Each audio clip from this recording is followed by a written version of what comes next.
네, 오늘 이제 저는 청담어학원의 분당 브랜치 황태상 팀장이고요. 대입 준비 중학교 시절에 결정된다는 내용으로 어머님들에게 설명해 준비했습니다.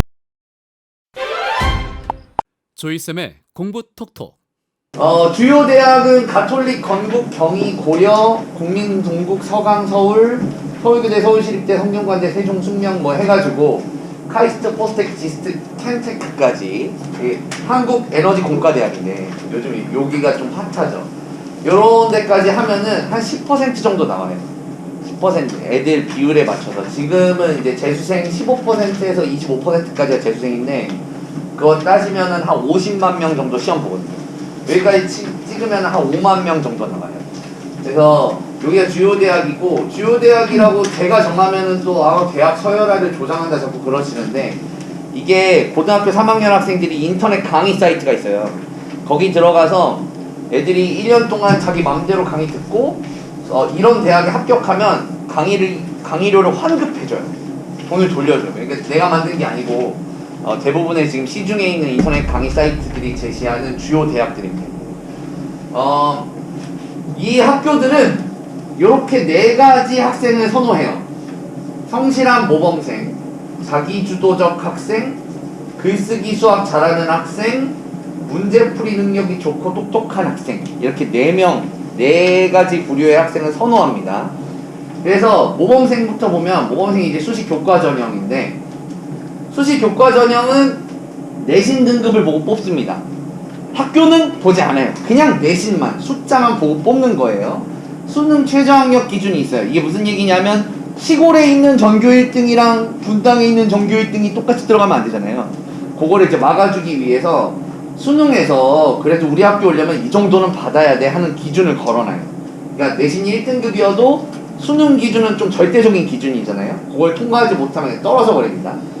학교장 추천을 많이 해요. 학교장한테 재량권을 줘서 너네 학교에서 20명 보내줘, 10명 보내줘 라고 하면은 그 인원만 할 수 있어요. 그러니까 전교 50등 막 이런 애들이 교장 선생님 저 경희대 가고 싶은데요, 번호표 뽑고 기다려 이렇게 한 다음에 앞에 있는 애들이 안 내면 낼 수 있는데 그럴 리가 없죠. 참고로 수시 전형은 6장을 쓸 수 있어요. 한 명이. 그러니까 보통 50등이면 자기 차례가 안 오죠. 일반고 친화적 전형이에요. 그렇겠죠? 네, 왜냐하면 전교 등수가 중요하니까. 여기서 이제 특목고를 가게 돼버리면 교과 전형은 버려지는 거고요. 특목고는 거의 사용하지 않습니다. 상위 1, 2등급이 인서울 합니다. 상위 1, 2등급. 또 이 상위 1, 2등급이 인서울 합니다 라고 하면은 선생님 제가 어디서 봤는데 아니라던데 뭐 4등급, 5등급도 막 간다던데. 교과 전형은 1, 2등급이 가는 거예요. 교과 전형. 선생님 어떻게 알아요? 라고 하면 어머님들 그 표는 여기 어머님들도 다 제시돼 있어요. 이 경희대가 공개한 거예요. 이 경희대 겁니다. 제가 항상 경희대를 선호하는 이유는 2가지인데 어머님들한테 경희대가 약간 기준점이에요. 경희대 괜찮지 하는 기준점. 그리고 경희대는 전체에서 가장 깨끗하고 투명하게 이렇게 공개해줘요. 이렇게 공개하는 학교가 없어요. 왜냐면 이거 공개하면은 우리가 특목고를 얼마나 뽑고 일반고를 얼마나 뽑는게 드러나 버리거든요. 그래서 공개 잘 안 하는데 경희대는 일반고를 그래도 편히 봐주고 뽑는다 이런 뜻이죠. 여기 보면은 전부 다 1.8에서 2점 몇이에요. 평균이 2.0 뭐 이런 건데, 이게 물리랑 우주과학은 물리학을 선택해야 되는데 이과에서 제일 공부 잘하는 것들이 물리를 선택하기 때문에 이 등급이 떨어진 거라고 볼 수 있고, 대부분 1.6 막 이렇죠. 여기 보면은 프랑스어, 스페인어, 러시아어 뭐 이런 것들이 좀 등급이 낮은데 이게 문과에서 가장 인기가 없는 학과들입니다. 언어학과들. 그래서 대부분 1, 2등급 학생만 서울권의 교과 전형을 통해서 합격을 할 수가 있습니다. 이렇게 생각하시면 됩니다. 1등급은 4%, 2등급은 11%입니다. 전교 200명 기준으로 전교 8등과 전교 22등 사이에요. 그런데 1학년 내신이 핵심이에요. 이게 제일 중요합니다. 오늘 이제 첫 번째 포인트는 여기에요. 여기 1학년 내신이 중요합니다. 왜 중학교 시절에 다 준비를 해야 되냐면 고등학교 가서 뭘 해볼 수 없기 때문입니다. 내신은. 이게 왜 그러냐? 일단 첫 번째는 이런 내용인데요. 이거 지난번에도 제가 한번 보여드렸어요. 동아일보가 분석한 건데 1학년 3학년 구간에서 자기 등급 유지하는 학생이 74%고 2등급 이상 뜨는 학생은 1.8%밖에 안 돼요. 3등급으로 들어가서 1등급으로 졸업한다. 혹은 4등급으로 들어가서 2등급으로 졸업한다. 1.8%예요.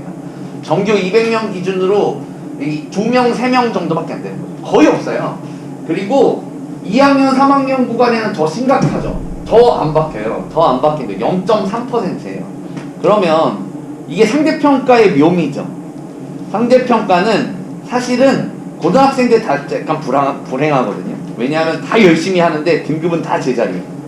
그래서 어떤 일이 발생하냐면 1, 3학년 구간에서 1등급 상승하는 학생은 12% 정도, 2등급 상승하는 학생은 1%, 2, 3학년 구간에서는 5%, 0.3%밖에 안 돼요. 실제로는 이제 이만큼 떨어진 거죠. 누군가는 하락한 친구가 12%가 있는 거예요. 상대평가니까. 그러면 사실은 등급이 오르지 않는 겁니다. 그러니까 우리 아이가 고등학교 1학년 때 중간고사 기말고사 봐가지고 1학기 성적표가 와서 몇 등급 이렇게 찍히면 그 학교가 얘가 갈 학교예요. 사실은 내신에서는. 그러니까 고등학교 가서 열심히 해야지 라는 말은 굉장히 허구적인 말이에요. 그럴 리가 없어요. 고등학교 가서 오르지 않아. 게다가 요즘에 이제 고교학점제라는 게 발표됐어요. 요게 이제 현재 상황입니다. 현재 상황.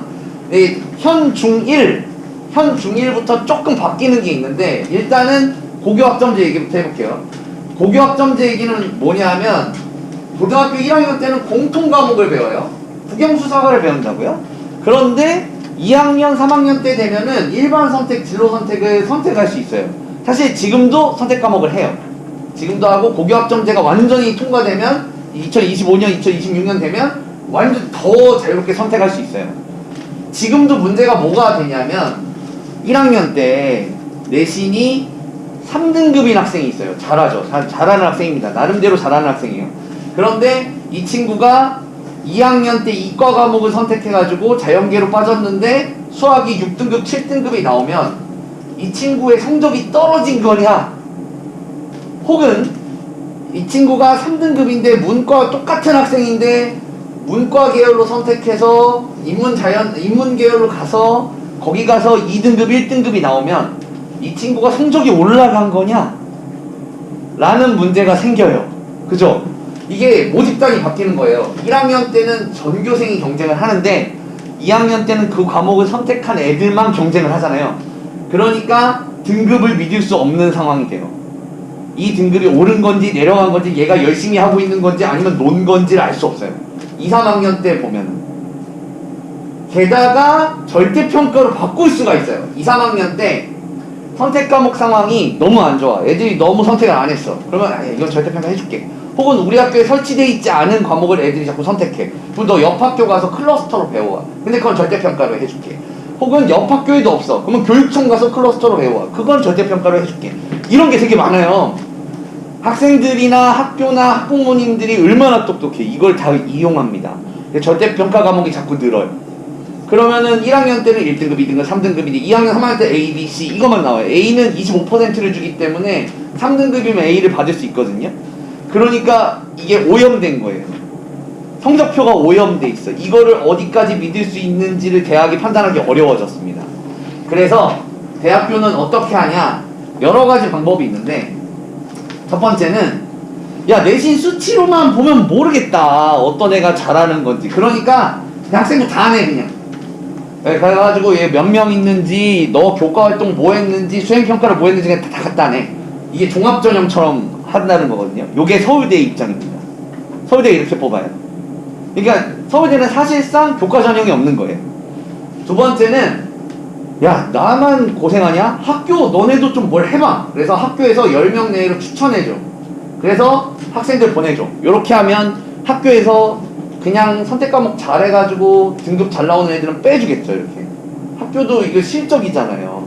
그래서 학교에서 공부 잘하는 애들 추려서 보낸다고요. 요게 이제 학교장 추천 전형인데 대부분의 대학이 요즘에는 교과 전형을 이런 식으로 합니다. 학교에서 좀 추려서 보내줘라.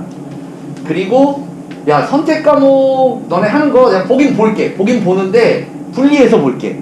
상대평가 1학년 때 공통 과목으로 전체 경쟁한 거랑 너네가 선택 과목으로 한 거는 분리해서 볼 거야. 당연히 상대평가로 본 걸 더 잘 본다는 뜻이에요. 이게 연대, 중앙대 같은 학교가 이렇게 봐요.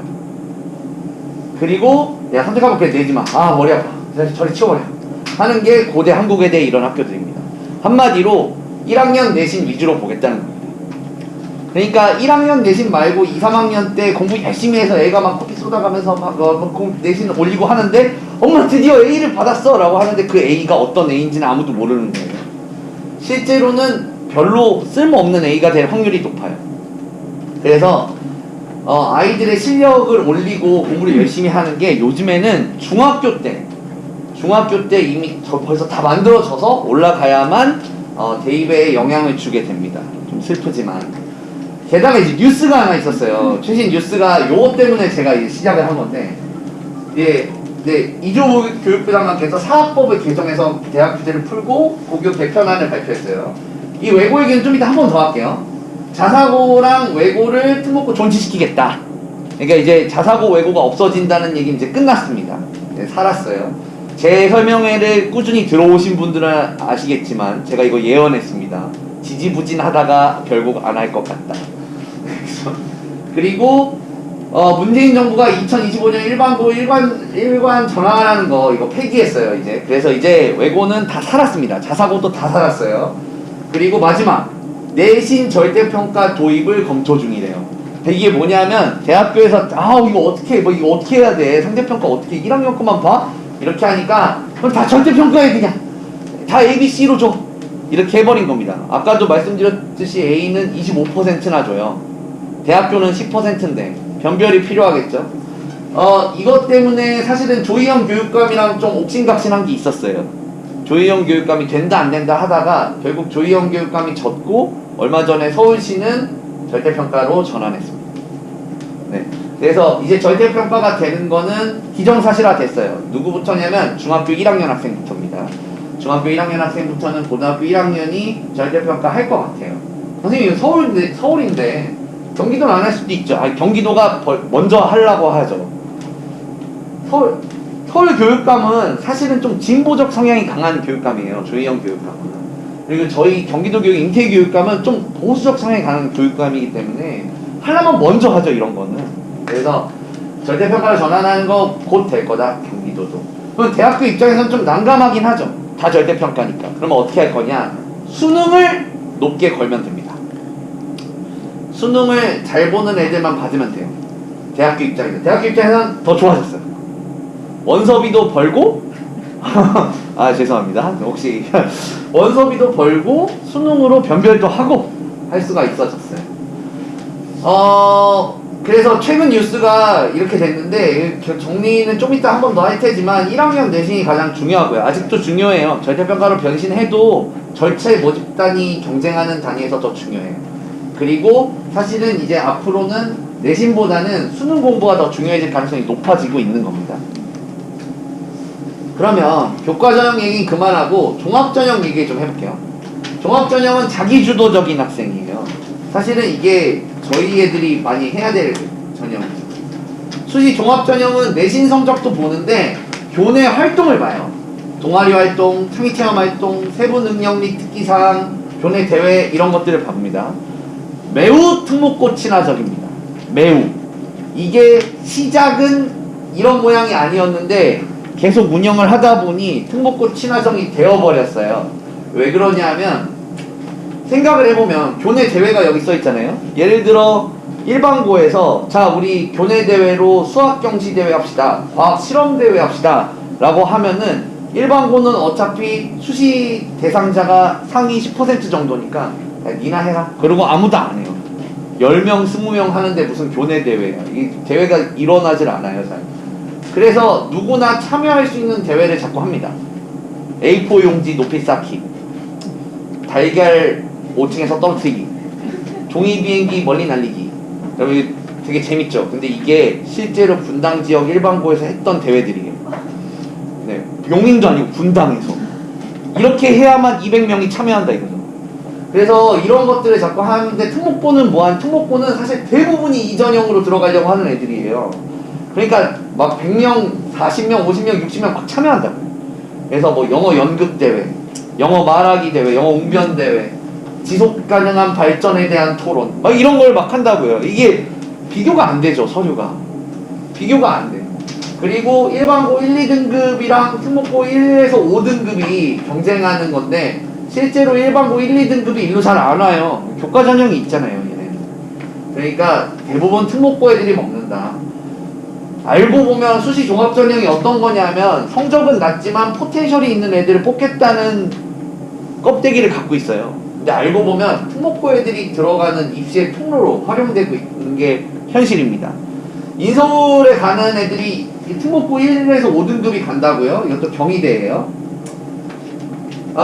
어디를 보면 이게 일반고랑 특목고 막 섞여 있어요. 막 섞여 있는데 어디를 보면 확실히 알 수 있냐면 이 언어학과들을 보면 확실히 알 수 있어요. 이게 특목고 외고 애들이 여기 있는 거거든요. 자, 이거 종합전형이니까 프랑스 관련 활동, 스페인 관련 활동, 러시아 관련 활동을 해야 되죠. 그 관련 문학작품도 있고 대부분 특목고 애들인 거죠. 어떤 애들이 이상하게도 7등급에 가까운 애들이 경희대를 썼다? 특목고 애들인 겁니다. 외고 애들이에요, 한마디로. 외고 애들이 썼는데 보면은 4등급에서도 합격이 평균이 4등급이잖아요. 왜 7, 8등급도 막 붙어요. 그래서 요게 굉장히 특목고 친화적인 전형이다 라고 볼 수 있고 이게 되게 중요해요. 이게 되게 중요한데 어머님들이 고등학교에서 엄마 세트 너무 받기 힘들어, 발표 너무 힘들어 라고 하면 야, 손 들고 네가 말할 걸 발표하면 되지 왜 힘들어하냐, 턱걸이야?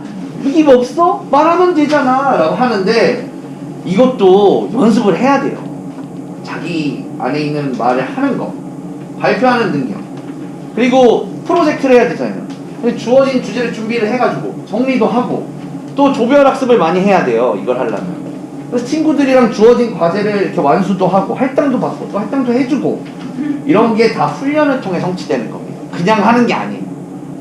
그냥 맨날 내신 공부하다가 고등학교 갔더니 갑자기 자기주도적이 되는 게 아닙니다. 그래서 이런 것들을 준비하기 위해서 저희가 프로젝트 수업을 하는 거예요. 그래서 이거를 미리 준비하지 않으면 갑자기 엄마 나는 이제 창의적인 인재가 되었어요 라고 고등학교 때 변신하지 않는다는 겁니다. 그래서 활동 중심의 학업 활동을 해본 학생이 종합전형에 선발돼요.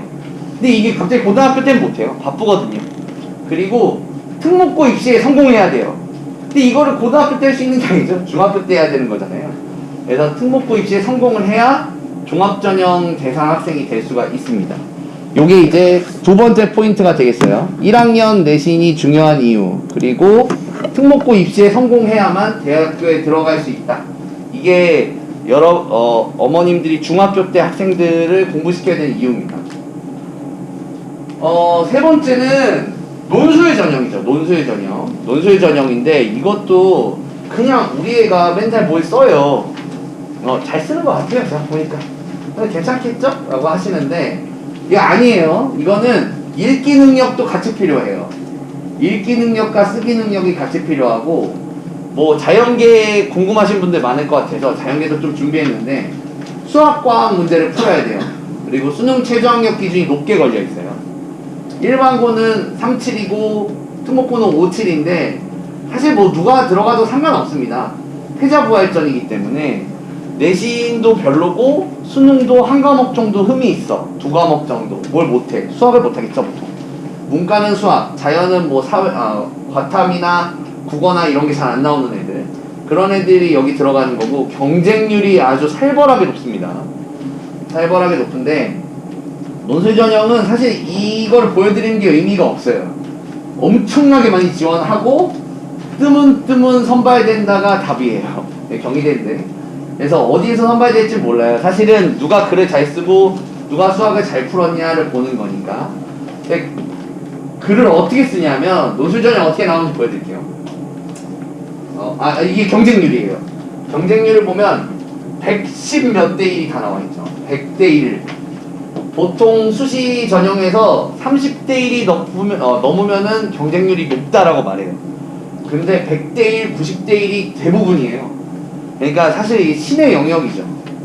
100명을 해치고 내가 하나를 딱 받아야 되니까 쉽지는 않습니다. 이게. 보면은 이렇게 생겼는데 지문을 4개 줘요. 하나는 영어야, 심지어. 이쪽은 막 공자님이 말씀하셨다. 한문이 되게 많이 나오고. 그래서 지문을 4개를 주고 누구랑 누구랑 같은 편인지 써봐라예요. 가라, 나, 답니다. 이렇게 누구랑 누구랑 같은 내용인지를 써라. 근데 왜 그렇게 생각하는지도 써야 돼요. 그래서 2가지가 다 필요한데 읽기 쓰기 능력이 동시에 필요해요. 요게 이제 작년도 외국어대학교, 한국외국어대학교 문제입니다. 그래서 가부터 라의 변화에 관한 글들인데 제시문들을 두 유형으로 분류하고 제시문을 요약해라 이렇게. 그래서 글을 잘 쓰는 애가 합격되지 않고요, 원하는 정답을 잘 양식에 맞춰서 쓸 수 있는 애가 합격합니다. 연습을 많이 한 애가 합격하죠. 이게 문제 1이고 문제 3까지 있어요. 그리고 수학은 자 이제 문과는 넘어가고 이과 얘기를 해볼게요. 이과는 또 우리 애 수학 잘 풀어요. 선생님 이과 괜찮지 않을까요? 이과는 수학 문제를 풉니다. 수학 문제를 풀려고 수학 문제를 풉니다. 이렇게 오케이 이거 괜찮겠다 라는 생각이 드는데 이걸 어떻게 풀어야 되냐, 질서정연하게 풀어야 돼요. 이렇게 풀어야 돼요. 이렇게. 그러니까 우리 애가 막 여기서 풀다가 여기서 풀다가 여기서 풀다가 마이너스 어디다 썼지? 여기 썼나? 하다가 맨날 마이너스 빼거나 틀려. 논술 전형 인재가 아니에요. 이렇게 풀어야 된다고. 이렇게 풀어야 합격이 될까 말까 해요. 이렇게 하는 애들이 100대 1로 경쟁을 한다고요. 그래서 수학은 수학 문제를 푸는데 꼼꼼하고 느리게 푸는 애가 합격합니다. 사실 제가 영어학원 강사인데 주제는 없는 얘기지만 수학학원에서 문제 많이 풀어준다고 하는데 별로예요. 천천히 양치기 하는데 말고 천천히 한두 문제를 열심히 풀 수 있게 지도하는 데가 더 좋은 학원이에요. 그거 하기 힘들거든요. 선생님이 많이 들어가요. 그래서 요런 게 지금 대학에서 요구하는 수학 문제 풀이죠. 어떤 학생이 선발이 되냐면요, 이런 학생이 선발이 됩니다. 고급 지문을, 문과 한정해서 고급 지문을 읽고 분석하는 능력이 필요해요. 이게 그냥 평범한 너는 개가 좋니 강아지가 좋니 이런 걸 물어보지 않거든요. 그래서 언어, 역사, 교육, 지리, 정치, 문학, 경제 뭐 별의별 게 다 나옵니다. 고급 지문을 쓰는 능력도 필요해요. 이거를 언제 하냐고요. 고등학생들이 이걸 어디서 해봤겠어요. 이거 한 적이 없어요. 이게 익숙한 애들이 붙는 거예요. 게다가 이제 고등학교 3학년 때 논술학원 다녀도 이거 자체가 어려운 애들이 있거든요. 고급 지문에 대한 접근성이 어려운 애들. 그게 어려운 거예요, 이 친구들한테. 근데 저희는 사실은 토플을 하니까 이게 제가 지난 학기에 썼던 건데, 지난 학기에 이제 블랙데스, 흑사병에 대한 거를 읽고 양쪽이 흑사병이 경제에 영향이 어땠냐는 거를 리딩 패세지랑 렉처랑 싸우는 내용이에요. 경제적으로 좋았다 나빴다를 따지는 거죠. 그래서 이걸 가지고 학생들이 글을 쓰는 거예요. 렉처가 어떤 포인트에서 리딩 패세지를 반박하냐, 아까랑 비슷하죠. 이런 거를 우리의 학생들은 매주 하고 있어요. 매주 이걸 해서 실제로 글을 어느 정도로 쓰냐면 이렇게 써요. 이렇게 쭉 쓰면은 제가 이제 오른쪽에 첨삭을 달죠. 이 표현 좋았고 이 표현 이렇게 바꾸고 하는 거 얘기를 하는 거예요. 그래서 이게 청담애들이 논술 전형으로 합격이 많이 되거든요. 목요일에 제가 특목반에서 키우던 애들이 4명이 왔어요. 여자애들이. 시끄러워 죽는 줄 알았어요. 너무 떠들어가지고 얘들이 합격을 한 애가 셋, 그리고 합격 못한 애가 1명인데 재수하는 애가. 그런데 이따가 보여드릴 거예요. 걔가 어떻게 합격했는지. 근데 걔 2명이 논술 전형으로 붙었더라고요. 근데 이 잘할 수밖에 없어요. 청담애들이 이런 걸 매주 하고 있는데. 그래서 통합형 글쓰기 계속 하면 고급 지문 분석, 그리고 글쓰기 이런 것들이 청담 교육과정에서 자연스럽게 발전될 수밖에 없습니다.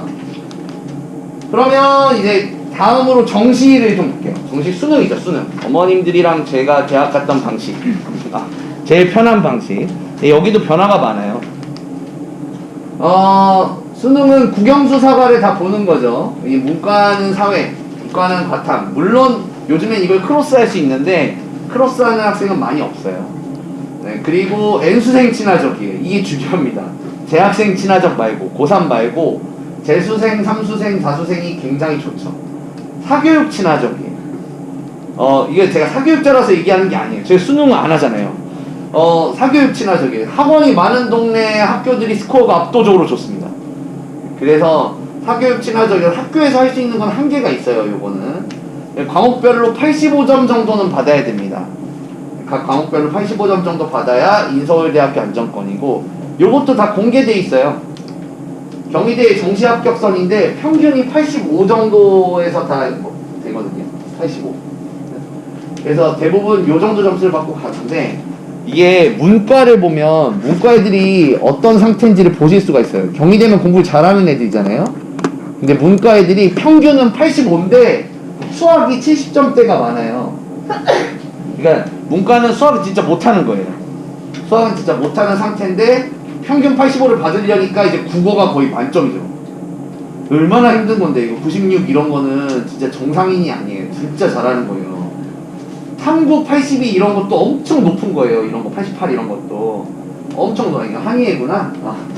엄청 높은 건데 이런 거를 통과해서 가고 있는 거죠. 문과 애들이 수학을 못하기 때문에.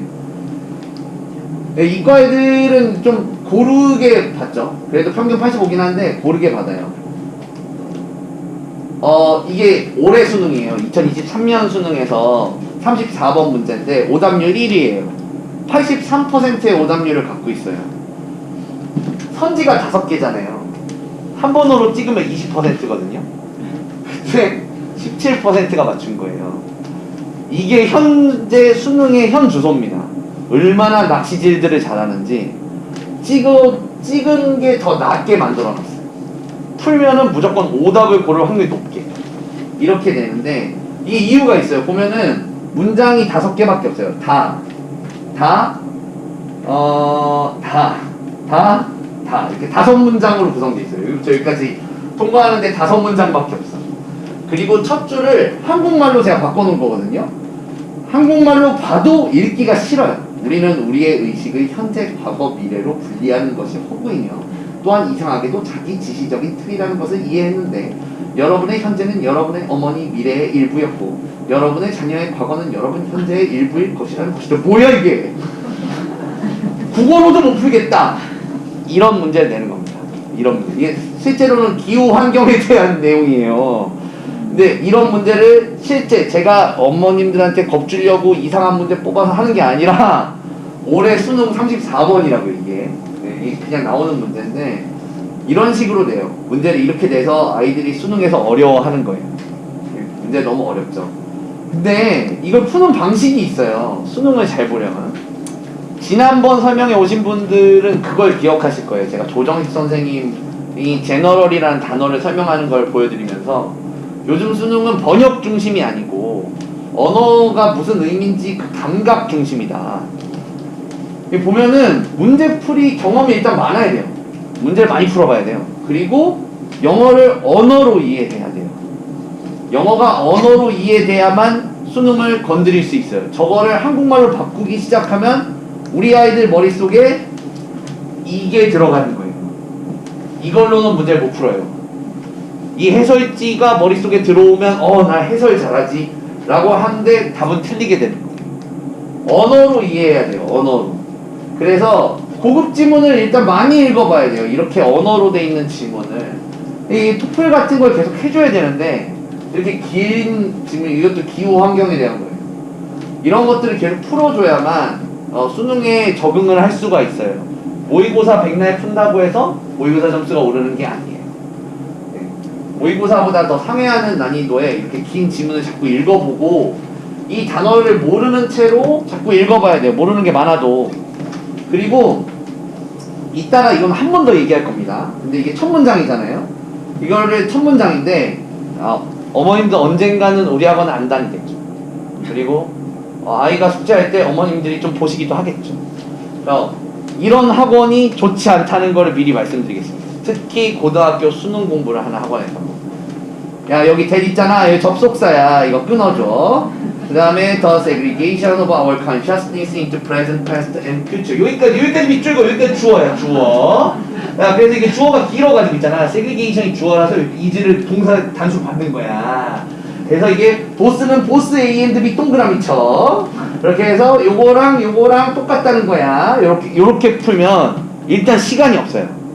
일단 시간이 없고, 두 번째로는 아까 그 해설지로 돌아가게 돼요. 한국말로 바꾸는 건 의미가 없어요, 이게. 이걸 만약에 해석을 한다고 하면 그렇게 하는 게 아니라 우리는 이해해, 분리됐어. 우리의 의식은 현재, 과거, 미래야. 그거는 허구이기도 하고 이상하게도 자기 창조적이기도 해. 이렇게 해석해야 돼요. 이게 초보정사니까 뭐뭐 하기 위해서야. 이거 하는 순간 끝난 거예요. 걔는 못 푸는 애예요. 뭐뭐 하기 위해서가 아니라 이것도 하고 이것도 해. 이렇게 해석하면 되는 거거든요. 요런 직독직해가 돼야 되는데 우리 학원 애들은 이것도 넘어가요. 이것도 넘어가고 그냥 읽어요. 그냥 읽고 답 3번 이렇게 풀어요. 우리 어머님들 너무 불안한 거야. 아니 얘가 푸는 게 맞나? 밑줄도 하나 없고 꺾인 것도 하나 없는데 답만 체크돼 있어요 선생님. 얘 찍는 거 아닌가요? 막 이러는데 어머니 찍어서 나올 수 있는 정답률이라는 게 있잖아요. 그걸 좀 봐주세요. 우리 학생들은 실제로 어머님들이 신문 읽으면서 여기 꺾고 밑줄 긋고 동그라미 치고 이렇게 해서 읽지 않잖아요. 근데 신문 내용 이해한단 말이에요.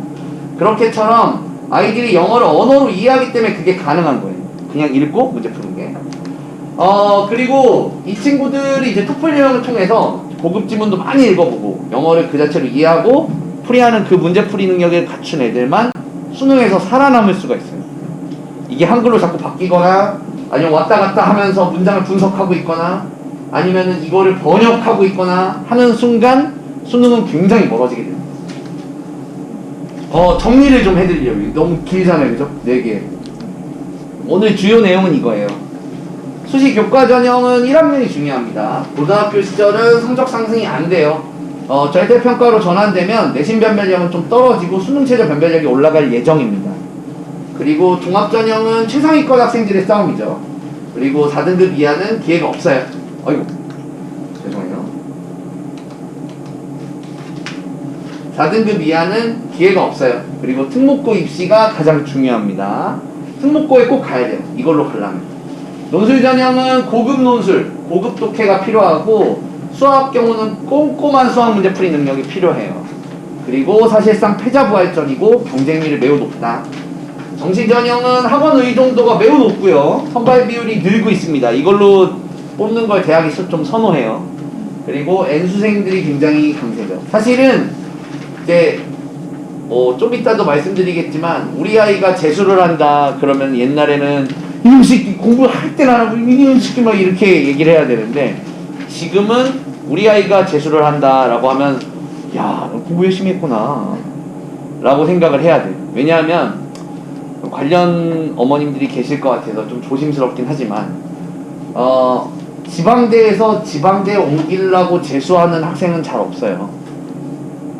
엄마 내가 6등급인데 재수해서 내가 열심히 해서 4등급 해볼게.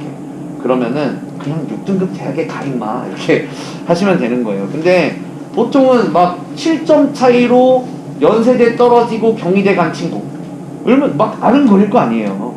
그런 친구들이 재수하는 거예요. 네. 눈에 보이니까 더 좋은 대학이. 그래서 실제로는 재수생들은 공부를 엄청 잘해요 요즘에는.